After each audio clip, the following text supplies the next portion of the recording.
So I have an acoustic demo of this one from summer of 2021 with this bridge section that has this piano line in it, right here.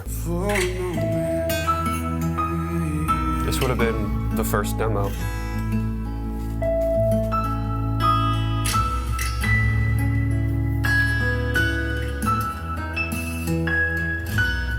And in this demo, that's the only place that line happened. It wasn't a lead line or anything, but I loved it so much that when it came time to like produce the full version of it, I wanted to make it more of a central piece of the song because it felt so good to me. So I wrote it at a time of really massive transition for me.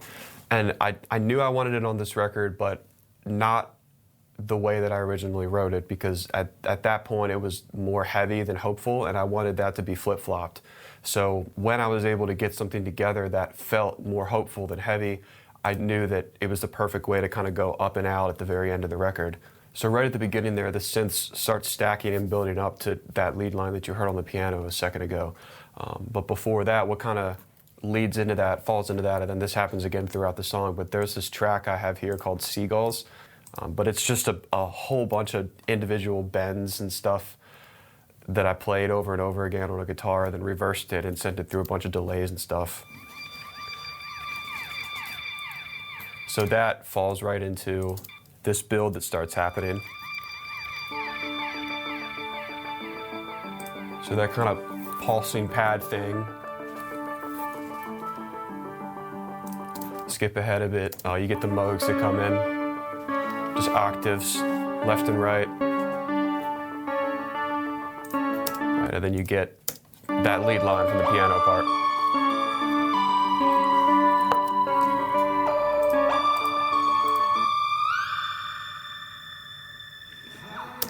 So that ended up being how I was able to incorporate that melody from the demo in a bigger way into the final version.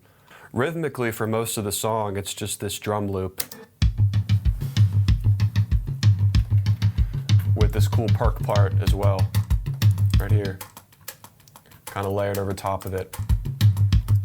And that's just a loop. That's most of the song. Even when the live kick comes in later, there is like some live kick and snare and cymbals and stuff, but it's all following this structure, this backbone, rhythmically.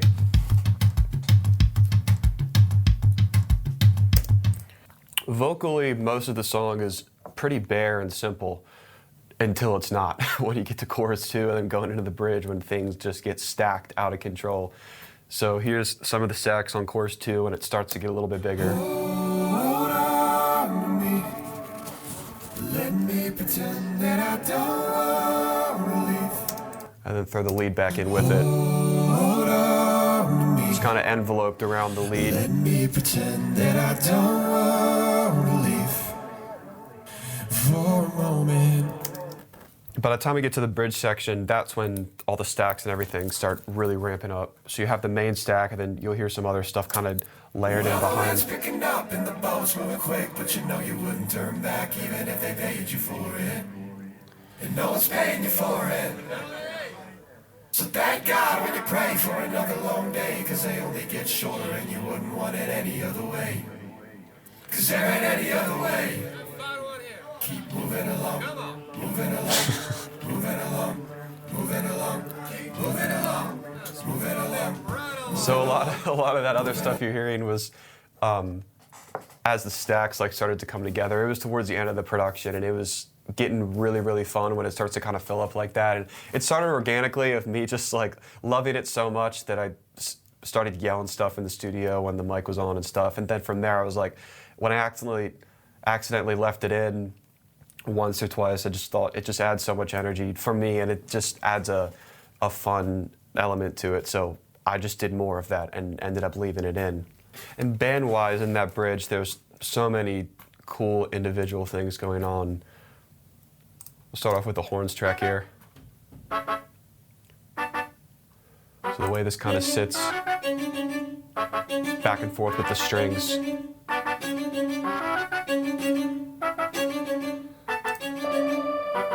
This is carrying on throughout the whole bridge there, that main synth line.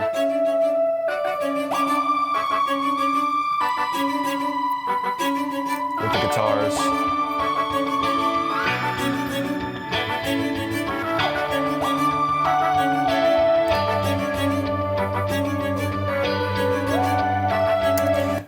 And then those individual things with the drums and perk parts.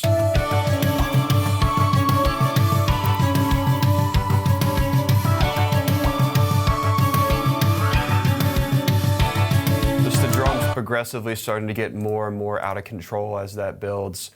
One thing I'm always looking for in almost every production I do, something I'm obsessed with, is like when a song is at a point where, you know, it's essentially done, the structure is done, everything's finished, and you could technically walk and you have a song.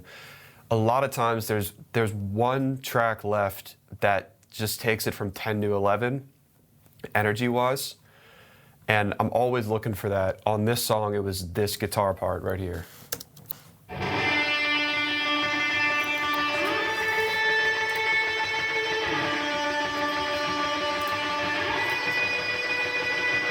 This was the thing that just took it over the edge